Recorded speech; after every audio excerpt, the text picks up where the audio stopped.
रत्नसिंहासनस्थं सर्वालङ्कारयुक्तं मोहधनरुचिरं संयुतं चाग्रतेन भद्राया वामभागे रथचरणयुतम् ब्रह्मरुद्रेन्द्रवन्द्यं वेदानां सारमीशं सजनपरिवृतम् ब्रह्मदारुं स्मरामि ब्रह्मदारुं स्मरामि। तुमे अनंत क्षय हे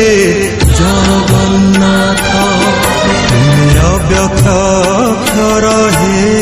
जगन्नाथ, निज इच्छारु सृजिल हे जगत, आदि नाही जे तुमार नाही अंत, तुमे पवित्र ओंकार चिर सत्य, नील सिंधु तीरे नीलाचल, तहि विराजित बड़ देउळ,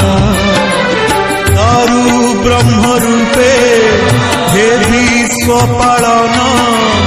उड़ाओ पताका पतित पावन, सत्य धर्म न्याय परिसंस्थापित, भक्तर तुमे होइछ हे नाथ। श्री जगन्नाथ